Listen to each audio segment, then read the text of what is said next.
Welcome to anybody who has joined us on time for the Ocean Reef Marina online community information session. We're just going to give people a couple of minutes to log on and we will get started very shortly. We are waiting for quite a few people, so it shouldn't be long at all.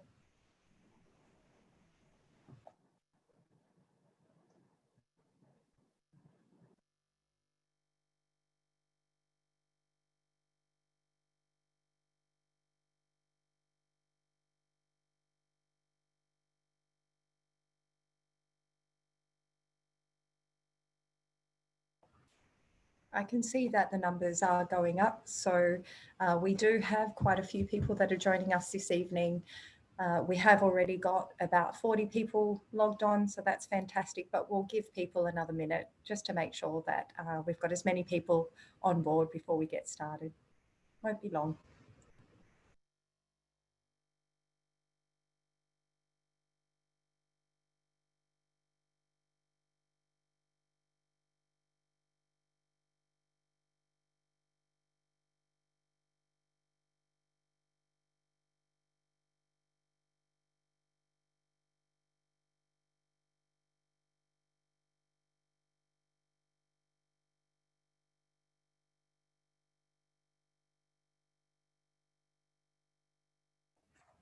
Okay, we'll get started in just a moment. I can see we've got the numbers stabilising now, so hopefully most people that are intending to make it tonight are already online. Welcome to tonight's online community information session about the construction occurring for the Ocean Reef Marina project. My name's Viv Warren and I'm going to be your host for this evening. I'd like to begin by acknowledging the traditional owners of the land from which we are hosting this webinar here this evening, the Whadjuk people, and pay my respects to their elders past, present and emerging.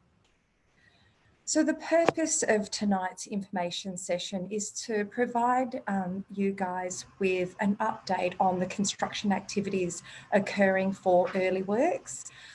And also give you an opportunity to ask any questions that you may have about the works that are occurring on site at the moment. The focus for the coming hour is on early works, and in the coming months we will be appointing a contractor for the construction of the breakwaters. So when the breakwater contractor is appointed, we will convene another information session, another online information session like we're holding tonight. That's going to happen in December. And at that point, we'll be able to provide you with more detailed information about what those works will look like and how we will plan to continue to engage immediate residents and the broader community moving forward. Tonight, we're going to have an official welcome by Emily Hamilton, the member for Joondalup. We'll then hand over to Carl Williams, the project manager for Ocean Reef, who'll give us an update on the early works occurring. I'll then provide you with a bit of an update on what's happening in terms of engagement and communications. And then following the presentations, we'll open up to a Q&A session to answer some of the questions that you will hopefully send through tonight. So I'd like to invite you to submit any questions that you may have throughout the session. So you can do this by finding the Q&A button on your toolbar, clicking on that, typing in your question, and then pressing enter or submit. You can submit a question at any time throughout tonight's webinar. We will answer them at the end of the presentations, and hopefully we'll get through as many of them as we can. So I'd now like to invite Miss Emily Hamilton, the member for Joondalup, to say a few words to you. So welcome, Emily. Thanks, Viv. Good evening, everyone that has tuned in for this webinar. I am so excited to have seen that works have started on the Ocean Reef Marina project. In fact, I did a bit of a drive down there myself just last weekend. This is a project that the state really needed right now in terms of keeping our economy here in WA nice and strong. The funding for this marina was something that I secured in the McGowan government's first budget. It was an election commitment that I was very confident that we would be able to deliver here in Joondalup, and really important for the broader community. In the most recent budget, we've also seen another $6.5 million come on to be able to support a new facility for the Sea Sports Club, the Marine Rescue Whitfords and the Joondalup City RSL. A great outcome for our community, and this is a project that I know has had overwhelming community support, and people are telling me that they're excited to see that works have started. I've got 2 kids myself. I live locally, and I'm really looking forward to the day that I can take them down there. We enjoy getting out on the water, boating, fishing, diving as well. So this is a location that I know our family and other families out there in Joondalup will really enjoy. We've been communicating very broadly, hoping to keep you all updated as we progress. We had a fantastic open day a little while ago, and looking to host another one in November. Next month, the 22nd. It will be down at the Ocean Reef Sea Sport Club, a full day event, a fun day really. Bring your family along, have a look what we've got planned, and it will be great to see you there. So thanks, Viv and the team. I hope you find this evening very informative and useful, and thank you for tuning in. Thank you so much, Emily. I'm now going to introduce you to Carl Williams, the Senior Development Manager from DevelopmentWA, who's leading the Ocean Reef Marina project. Carl's going to provide you with an update on the early works construction. So over to you, Carl. Good evening, everyone, and thanks for tuning in this evening. So what I'll do now is just walk you through the early works, which for you that live locally and have seen some media on commenced works in August this year. So the plan that you see on the screen now is a footprint, an outline of the early works overlay across the future Ocean Reef Marina development. So as you can see, there's a central road there, which is the Hodges Drive extension coming from Ocean Reef Road, moving west, which would be the main public future access into the marina. There's an area to the north being the stockpile area for some of the cut to fill, and a section to the south, which realigns the existing Boat Harbour Quays entry into the marina. So this plan here zooms in a little bit on the plan we just saw on the previous slide. So as I said, Hodges Drive extension, which will be the main entry into the marina. That will include pathways, lighting, vegetation and landscaping once completed. The Boat Harbour Quays is the road you see to the south there, which is marked. That's a realignment of the existing main access into the marina. Again, another future public access to the marina. We are keeping the existing Boat Harbour Quays in its current alignment. What that will enable is for the future breakwater construction, heavy vehicle traffic safely down to the southern portion of the site. So we are keeping that as for construction purposes. The darker green area you see to the north, I mentioned before, was a stockpile area. So with the soil that's coming out of the area for Hodges Drive and Boat Harbour Quays, we're stockpiling that in an area to the north, and that will be fully stabilised moving into the summer months. And the lighter green area to the south is a laydown area which is being created for the stockpiling of the rock and some of the rock required for the breakwaters. What you would have seen on site to date, so I mentioned before, works commenced in August this year. The contractor RJ Vincent has commenced clearing and completed the clearing for the work. So that clearing has been undertaken in accordance with a clearing permit provided by the Department of Environment, Water and Regulation. They've established their site facilities and offices down at Boat Harbour Quays there, erected the site fencing, so that ensures there's protection of the bush forever and vegetation on site from the construction activities. It also does create a secure and safe working area for the contractors, and obviously the continued use of the site for the public, being a boat launching facility, the Marine Rescue Whitfords, Sea Sports Club, and the ongoing public and pedestrian use through the site. So it's really important. I should mention that prior to the clearing and works undertaken, we initiated a fauna relocation strategy. So we're able to relocate a number of the fauna from the site prior to the works commencing, and also engage Aboriginal monitors as well. So they were engaged prior to and during the clearing works themselves, and also the earthworks to ensure best practice construction methodologies. Some equipment delivered to site. So there has been some large equipment delivered to site. Some of it has been demobilised or has left the site. So some of the machinery you may have seen was required for the clearing required. That machinery was washed down and cleaned in accordance with the clearing permits prior to entering the site, and also prior to leaving as well, in accordance with the stringent conditions of the clearing permit. A number of the machines on site at the moment are required for the bulk earthworks and creation of the road extensions, drainage, and some subsoil infrastructure on site at the moment. So you would see a bit of activity at the moment. Most of the machinery is using the existing boat harbour quays internal to the project area, as opposed to on Ocean Reef Road. So we're trying to maintain and keep most of the truck movement within the site itself. The stockpile area I mentioned before, so we intentionally selected an area which was in a natural depression, if you like, within the project area itself.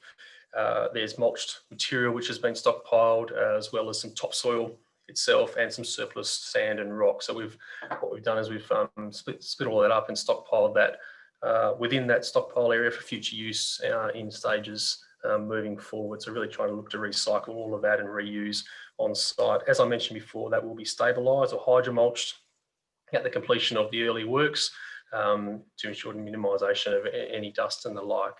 The project has a number of management plans in place which were required prior to commencement of construction, including noise, vibration and dust as well. So all works are being undertaken in stringent compliance with those management plan approvals. This image here is of Hodges Drive extension. So this is taken from the existing trailer parking area looking east up towards Ocean Reef Road. So as you can see, some significant earthworks has been undertaken. The earthworks and the clearing is now 100% complete along Hodges Drive. You'll see some of the trenches being created there with the machinery, so that's creating the drainage and some of those subsoil infrastructure, service infrastructure that will run below Hodges Drive extension.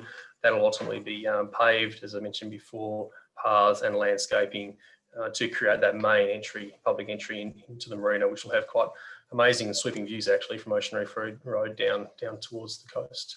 The images, in the image you'll see to the left and the right there, retaining walls will also be created along certain sections at Hodges Drive there from a structural engineering perspective. These two images here are toward the south, or within the southern portion of the early works area. The image to the left is the boat harbour quays realignment. That again, the bulk earthworks occurring have been completed there.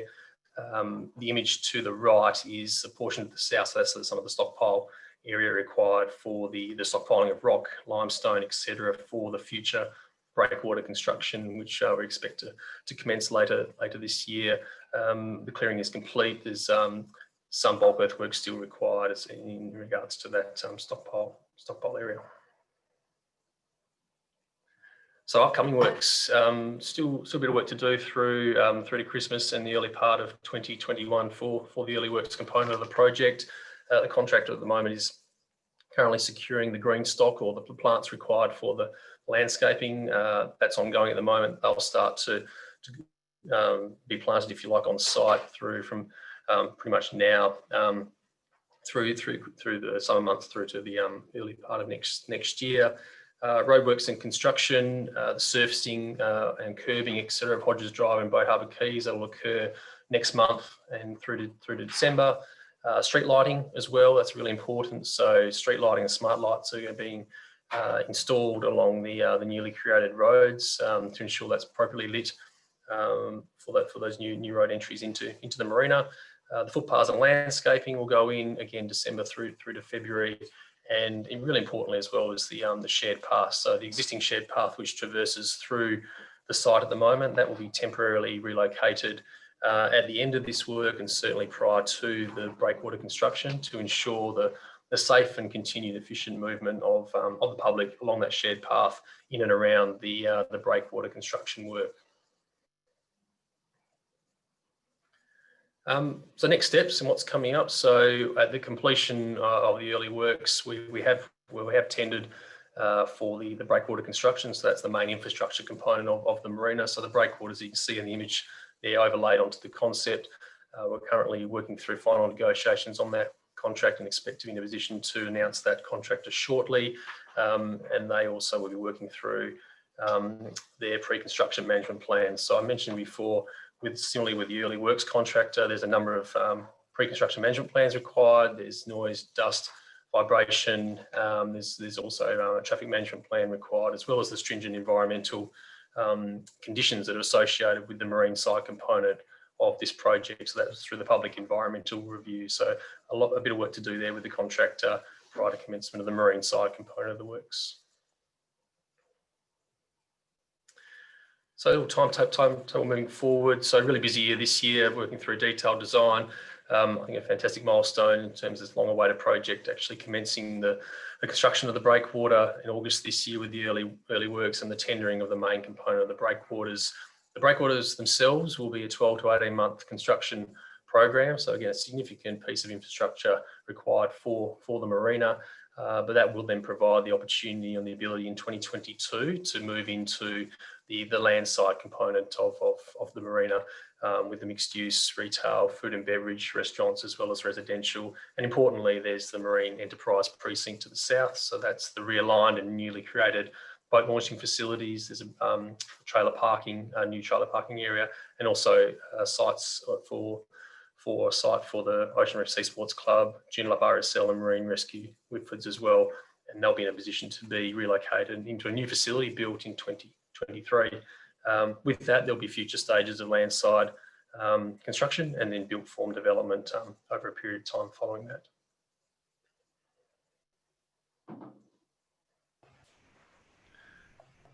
Okay, thank you so much, Carl. So in terms of an update of early works, Carl has provided an overview of what's going on. We are receiving some questions, so that's fantastic.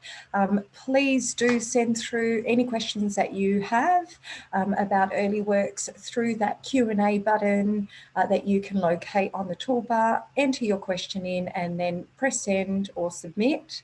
And we will then try and address as many of them as we possibly can. So now it's over to me. I'm just going to provide you with a bit of an update and overview of the engagement and the communications activities that DevelopmentWA have been undertaking throughout the early works process. So we have been engaging and communicating for years prior when we first got this project until now, but I am going to focus on talking about what we've actually been doing around early works. So in July this year, we convened the first construction working group meeting that was made up of stakeholder organisations, community groups and immediate residents. And the purpose of this group is to act as a conduit out into member organisations and immediate residents to be able to help inform the community about the works occurring, the construction, and also to be able to give us feedback about any issues or concerns that might be emerging so that we can try and address them as proactively as possible. Following the first construction working group, we sent out a project update to immediate residents, just giving them a bit of an update as to what happened in the construction working group and an update on construction.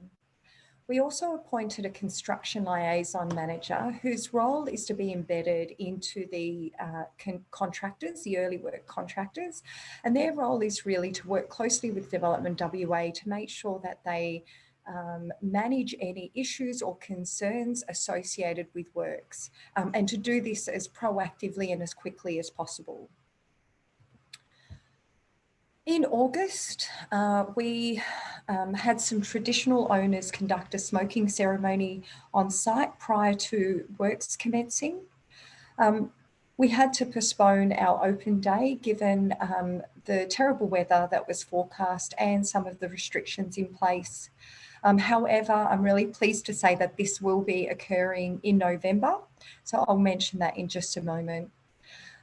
What we did is we ran a webinar for construction working group members that applied to be part of that group but weren't successful. We only had 5 positions available and we had over 30 people apply. So we wanted to recognise people's active interest in this project and their willingness to commit their time by running a webinar and giving them an update of what happened in that first construction working group meeting.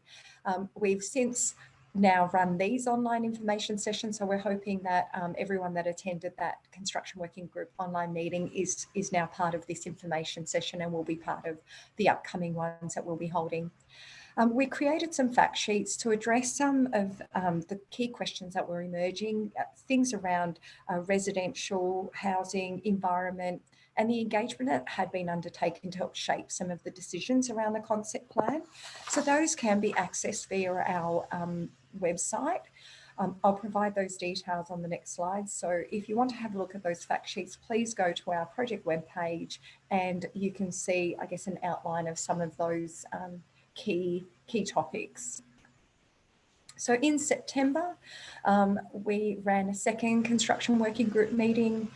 We did another project update to immediate residents, and Yunga, our Aboriginal development managers, who we work very closely with, initiated a series of group discussions with traditional owners to develop a cultural context. And by that I mean to collect the stories about the place, about Ocean Reef, and understand the themes that are going to help to shape the design of Ocean Reef and the built form and the landscape moving forward. So we've run 3 group meetings with Whadjuk traditional owners, and we'll continue to engage with them on various topics throughout the project. So in October, where we are now, we're running this online community information session to provide an update on early works. A project update will come out to immediate residents in the next couple of weeks. And then we are going to reconvene the Public Realm Community Reference Group. Now, this was a group made up of key stakeholders and residents and community groups who came to help inform and shape the landscape design. We are going to meet with them again to present where we have arrived with our landscape plan and obtain some feedback. So in November, we'll send out another project update to immediate residents. We are going to celebrate NAIDOC Week with Yunga and some traditional owners at Ocean Reef through a morning tea with some stakeholders and community members throughout NAIDOC Week. And then we will be doing this Community Fun Day that's going to happen on the 22nd of November that Emily mentioned in her opening speech. So that's going to be a full day, 10 a.m. till 4 p.m. at the Ocean Reef Sea Sports Club. You're all encouraged to come on down. There's going to be a lot of project information. There's going to be all our project team members, consultants and project partners available to talk directly with you to answer any questions that you may have. It's going to be not only informative, but really fun. There's going to be lots of activities for the whole family. So if you've got young kids or older kids, bring them down and, you know, everybody can get something out of that day. So in December, we'll run another construction working group meeting. Just to let you know, this group is planned to meet for 18 months, for 18 to 24 months throughout the construction of early works in breakwater. So we're going to meet with them in December. We're going to talk to them about the breakwater construction then. Once we have more information, we'll run another online community information session with all of you and everybody else that wants to come along to talk about breakwaters, and then we'll send out another project update. And that's how we'll sort of close off this year in terms of engagement. We will continue to engage in 2021 and we'll provide more detail about what we plan to do in the following year at the next online information session in December. We're going to continue to engage with Yunga and Aboriginal people around the cultural context, around heritage, economic development opportunities, cultural awareness, art strategies, and everything else that we need to engage on in order to inform this project moving forward. We'll continue to meet with all the community groups and key residents and stakeholder organisations as required. So these often come up, they emerge as we go along this process, and we do that to the best extent that we can. And we'll continue to inform the community of the project through all our communication channels, including social media, the local newspaper, our project webpage, and our 1800 number. So as I mentioned before, please come down to the Community Day on Sunday, the 22nd of November. You can drop in any time between 10 a.m. and 4 p.m. and come down to ask any questions you have, get some more information about the project, meet the project team, and have a fun day. The other thing is, I've listed on this slide are all the different communication channels that you can use. There's a 1800 number, that's the information line about works. There's a project web page, the project email, project web page, our Facebook page, and also our engagement page, web page, that's more focused on construction updates. So that's our update in terms of engagement and next steps. So what I'm going to do now is I'm going to welcome Carl back into the discussion, and Jermaine, I'll introduce Jermaine Favling, who's our lead design engineer for the land side of the project. Jermaine's from Stantec, and he's also going to be online to answer the questions that have come through. So I will now have a look at the questions and start shooting them through to our team. So the first question that's come through is, when will the early works finish?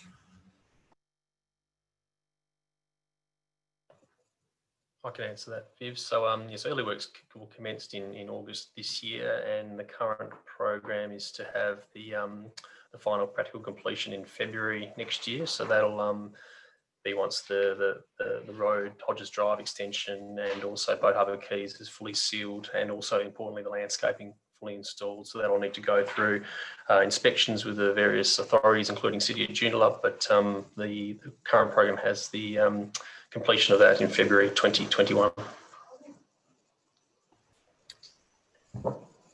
So vibration has been experienced in the area. How is this being addressed? This is a question for Carl. Yes, so we have received some feedback on vibration in a selected pocket. The vibration is typical for work such as this. So there has been a roller on site, which has caused some minor vibration. We have a community liaison officer who has met with a few owners that have spoken to us, residents that have spoken to us. We've actually installed vibration monitors on site as well to ensure that there isn't any exceedance to acceptable vibration standards. So we have received a small number of feedback from local residents, but as I said, something road rollers and etc. and retaining wall construction does create minor vibration. Thanks, Carl. So the next question is, why was the housing part of the whole marina development increased and reallocated to the northern part of the development without consultation with residents in Ocean Reef? Okay, so the previous concept plans, I think going back to 2009, that the City of Joondalup Drive had approximately just over 900 residential dwellings. The revised concept has approximately 1,000 dwellings, so there hasn't been a significant increase in residential dwellings. The question I think was just why has it been relocated? The previous earlier concept plans had a residential component in the southern portion of the project, quite close to the boat launching and boat ramp facility. So we worked with the team to consider deconstraining that and removing the conflict between future residential and boat launching facilities. So that has been a portion that's been relocated to the north. As I said, there isn't a significant increase in residential dwellings. What the current concept plan also does do, and there was a community open day in October 2018, I think over 2,000 local residents attended that, and there has been improvement schemes and other publicly advertised material. But what we have done as well is provide a greater diversity of future housing products, and not just apartments and not just single dwellings. So a good mix of that as well. So it hasn't been a significant increase, and what we've done is deconstrain and remove that conflict between residential land uses and non-residential land uses. Thanks, Carl. What about the animals that lived in the area before work started? Have they been relocated? Yes, so I mentioned in the presentation, we actually initiated a fauna relocation program prior to the clearing commencing for the early work. So we had professional zoologists out on site prior to that clearing. We managed to safely trap and relocate 40 native species from the site and safely into the surrounding area, which is really important. I guess also to mention as well the clearing permits. One of the conditions of the clearing permit is for the future fauna fencing to be erected at the completion of work. So what that does, it allows fauna to traverse through the site safely once the works are completed as well. So a number of fauna relocation management strategies in place during construction and for post-construction as well.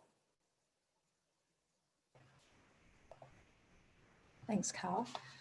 So the next question is, what security will be provided on the construction site to prevent access for antisocial behaviour like dirt bike riding?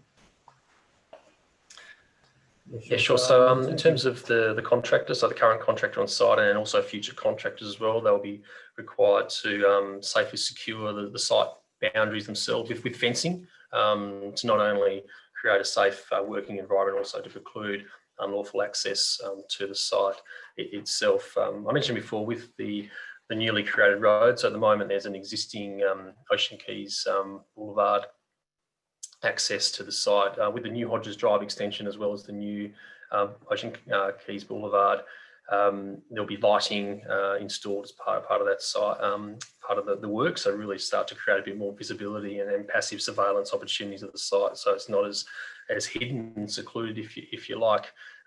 During works as well, and it's on site at the moment. RJ Vincent's do have CCTV and other security measures really to deter again that unlawful use and hooning of the areas. So certainly a number of strategies in place, and as the project does evolve and gets built out, we would hope that there's less and less of that activity that's ongoing. Thanks, Carl.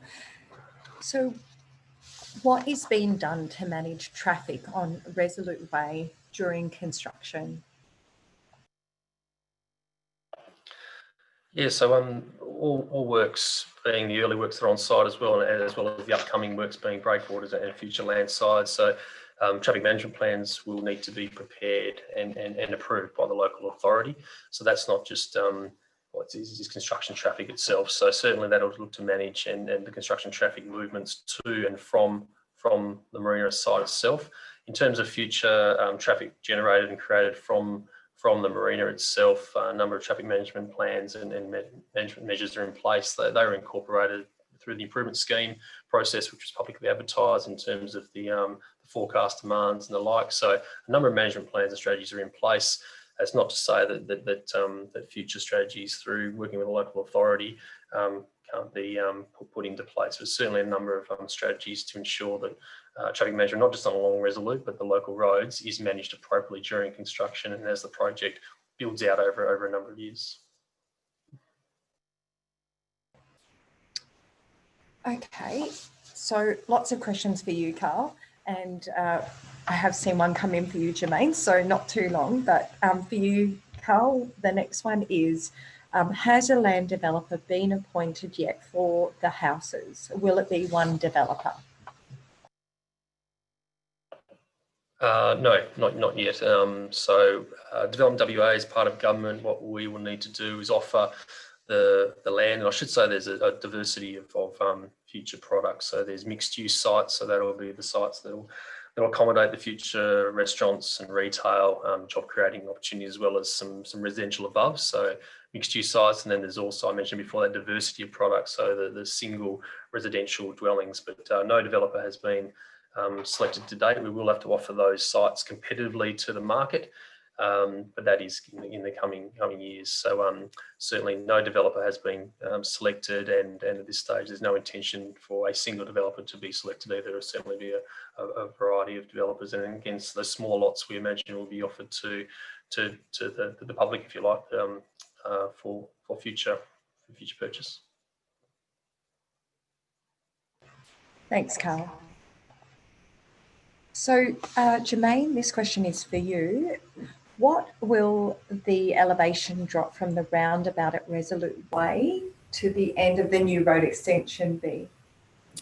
So currently at the existing roundabout of Resolute Way and Ocean Reef Road, the level is about 11 metres above sea level, and that level will then be gently graded down, falling about 8 metres to 3 metres above sea level at the internal marina seawall.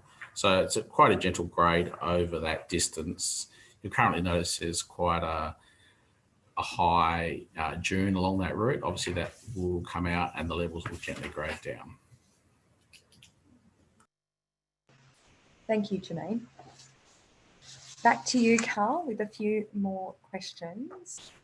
What dust mitigation, for example, constant water spray suppression, will be implemented on the laydown areas on non-working days?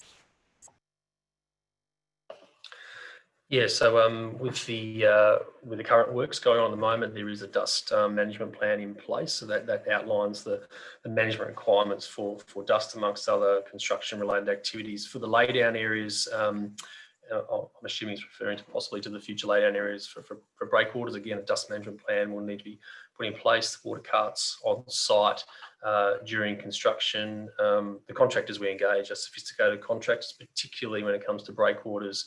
The forecast weather awareness is important and critical, not only to the breakwater construction, but to also understand the winds which are, can get up along the WA coast. So they'll be foreseeing that, and in terms of having the water carts on site and available for those work days that aren't as active, for example, on Sundays. So there's no permitted works on Sundays, and if they aren't planning on doing any works on Saturdays as well, as making sure that dust management's in place.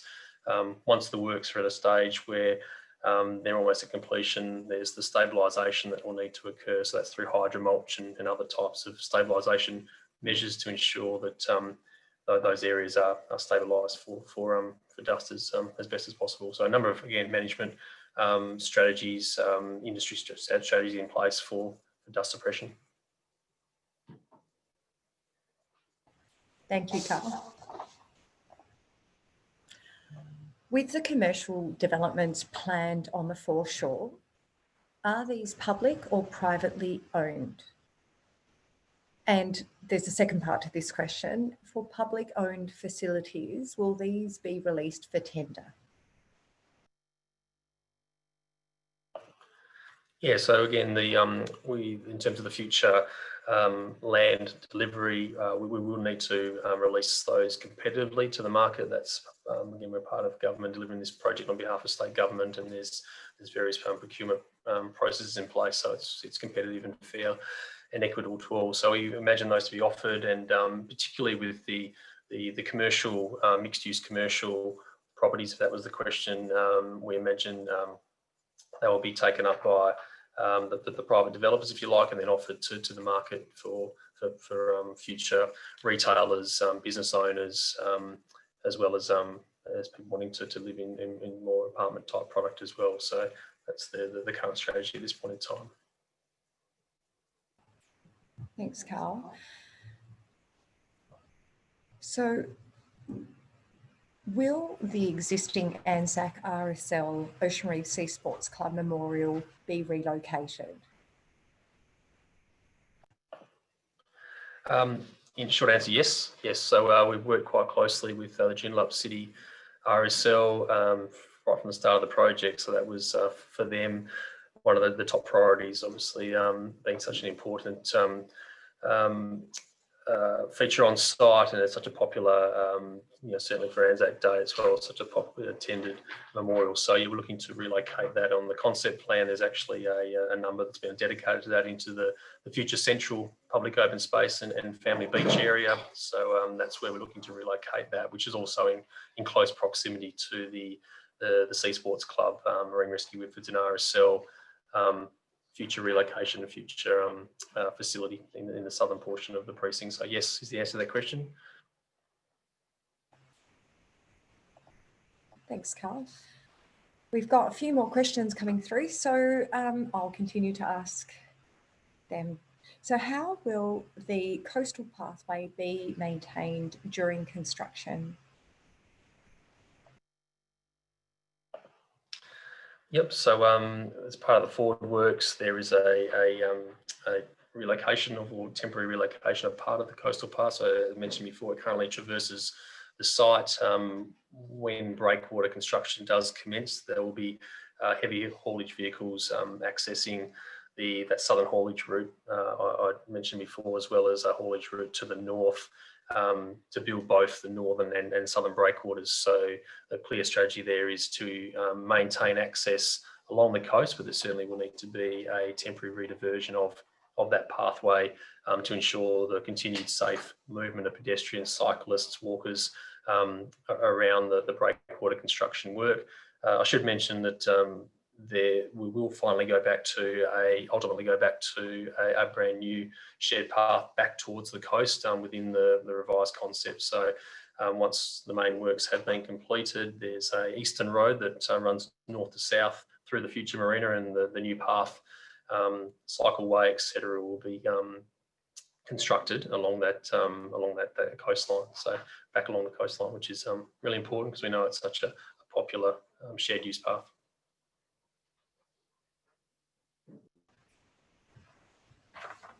Perfect. Now we are heading into a few final questions. So when will the existing boat ramp and boat ramp car park be closed or restricted to the public? Yeah, so this is one thing that we made clear in our breakwater tender. Again, we're going through and finalising that at the moment, so to the tenderers. So we don't expect any full-time closure of the boat launching facility. Again, we're very cognizant of how popular a facility that is at Ocean Reef. So the staging for the breakwater construction will actually be built in and around the existing boat launching facility. So once we do move to that next stage of landside, where we'll be creating the new boat launching facilities, we'll be able to create the new boat launching facilities without having to close down full-time the existing boat ramp. So again, very cognizant of how popular that is to ensure maintaining access to the launching facilities at all time.